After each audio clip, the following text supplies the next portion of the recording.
ሰላም ሰላም ውድ የመልካም ዩቱብ ተከታታዮች እንደምን አላችሁ? እኔ እግዚአብሔር ይክበር ይመስገን። አዲስ ወደ ቻናላችን የመጣችሁ ቻናላችንን ሰብስክራይብ፣ የደውል ምልክቷን በመንካት ቤተሰብ የሆኑ ላይክ አድርጉ።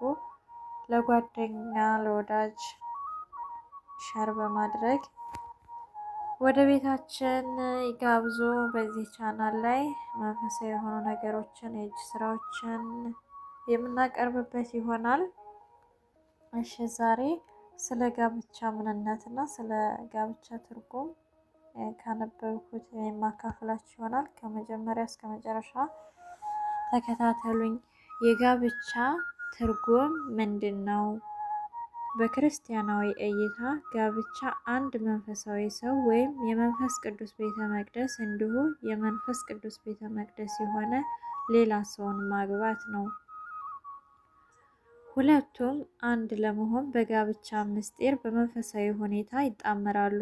ስለዚህ ሁለቱም ፍጹም በሆነው እምነት ተመሳሳይ እምነት ያላቸው መሆን አለባቸው።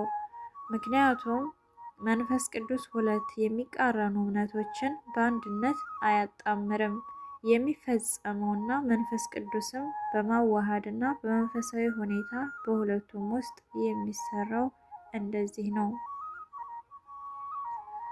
ከመንፈስ ቅዱስና ከስራዎቹ የራቁ ሁለት ንስሐ ያልገቡ ሰዎችም በጋብቻ ማገናኘት መንፈሳዊ ተግባር አይደለም። ስለዚህ ምክንያት ቤተ ክርስቲያን በእጮኝነት ያሉ ጥንዶችን ንስሐ ትቀበላለች። እነርሱም በጋብቻቸው ወቅት ቅዱስ ስጋውንና ክቡር ደሙን ይቀበላሉ። በዚህ መልኩ ሁለቱም በመተባበር ፍጹም አንድነት ያለበት መንፈሳዊ ሕይወት ይጀምራሉ። እንደዚህ አይነት ጋብቻ በአብዛኛው የተጋቡ ጥንዶች መንፈሳዊ ሕይወት ፍጹም በማይሆንበት ጊዜ ለሚከሰተው አይነት ልዩነት አይጋለጡም። ከሰብአዊነት አንጻር የሚያገለግሉ ሕጎችን ለማስቀመጥ እንሞክራለን። ሕይወት ለተጋቡ ጥንዶች አስቸጋሪ ሲሆንባቸው አንዳንዶቹ ለፍቺ የሚገፋፉና የሚያበቁ ምክንያቶችን ያበዛሉ። የጋብቻ ሕይወት የማይቻል የሚሆንበት ምክንያትም ጥንዶቹ ክርስቲያናዊ ጋብቻን ተገንዝበው በመንፈስ ቅዱስ ስለማይኖሩ ነው። እውነት ነው። በክርስቲያናዊ ጋብቻ የተጋቡ ጥንዶች መንፈሳዊ ሕይወት ከኖሩ የፍች ጥያቄ ከሰብአዊ እይታ ሙሉ በሙሉ ሊወገድ ይችላል። ፍችን የሚፈልግ አይኖርም። ምክንያቱም የተጋቡትን ጥንዶች አንድ አድርጎ የያዛቸው ታላቅ ፍቅር ፍችን አይፈቅድም።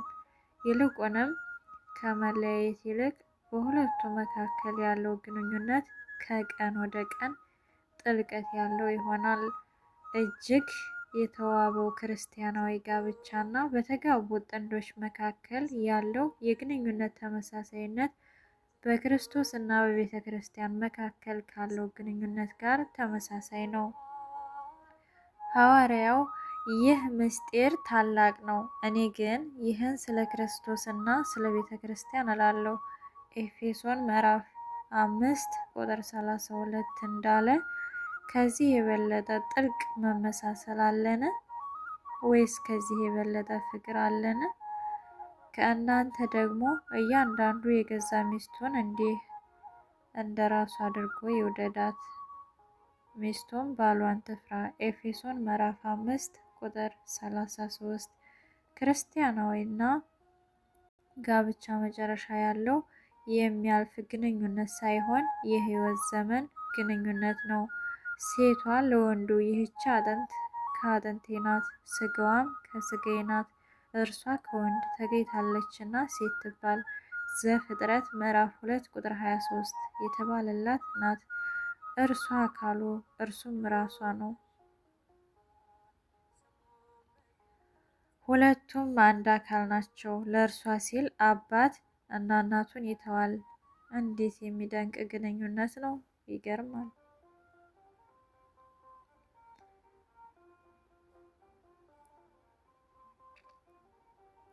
የሚደንቅ ነው በእውነት። የትዳር ዋና ዓላማ አንዳንድ ትዳሮች ለባል፣ ለሚስት፣ ለልጆችና ለሌሎች ሰዎች በረከትን ይዘው ይመጣሉ። አንዳንድ ትዳሮች ደግሞ ይህን ይዘው አይመጡም።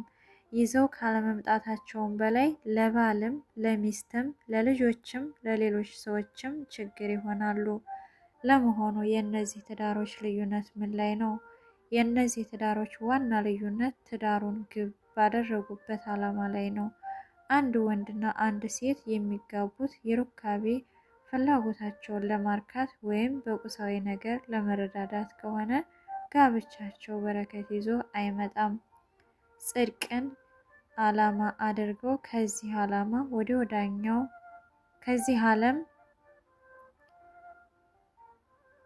ወደ ወዳኛው ዓለም ለመጓዝ የሚጋቡት ግን ትዳራቸው ለተጋቢዎቹ ብቻ ሳይሆን ለልጆቻቸውም ለሌሎች ሰዎችም ታላቅ የሆነ ደስታን ያመጣል። እግዚአብሔር ጋብቻን የመሰረተው ለዚህ ነው። የምንኩስና ሕይወትን መምራት ለማይችሉ ሰዎች ጽድቅን ዓላማ አድርገው እንዲኖሩበት እግዚአብሔር አምላክ ሁላችንም ትዳራችንን አክብረን ለመኖር ይፍቀድልን። ለስጋው ደግሞ ያብቃን። በቤቱ እንድንጸና እግዚአብሔር አምላክ ይርዳን። በእውነት የሚደንቅ ንባብ ነው። ያው እኔ ከተረዳሁት ለእናንተም ላካፍላችሁ ብዬ ነው።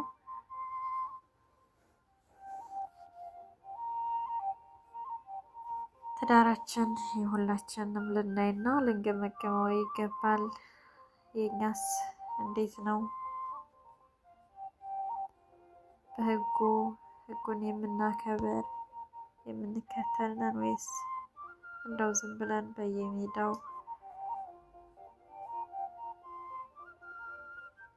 ተጋብተን እንዲሁ ለልጆቻችንም ጠንቅ የምንሆነን? ሁላችንም ያው ራሳችንን ልንገነዘብ ይገባል። የጋብቻ ዓላማ እና ትርጉም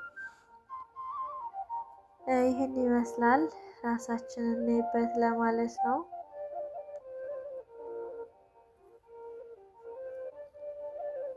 በቤቱ ለጸኑትም እግዚአብሔር ያጽናለን፣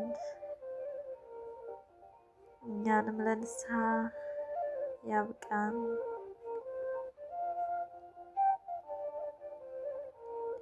ውድ መልካም ዩቱብ ተከታታዮች ስላዳመጣችሁኝ ስለተከታተላችሁኝ ከልብ አመሰግናለሁ። ስለነበረን ቆይታ የአምላካችን የልዑል እግዚአብሔር ስሙ የተመሰገነ ይሁን። አመሰግናለሁ። አዲስ የገባችሁ ያው ሰብስክራይብ፣ ላይክ በማድረግ አበረታቱኝ። በሌላ እስከምመለስ ቸር ቆዩ።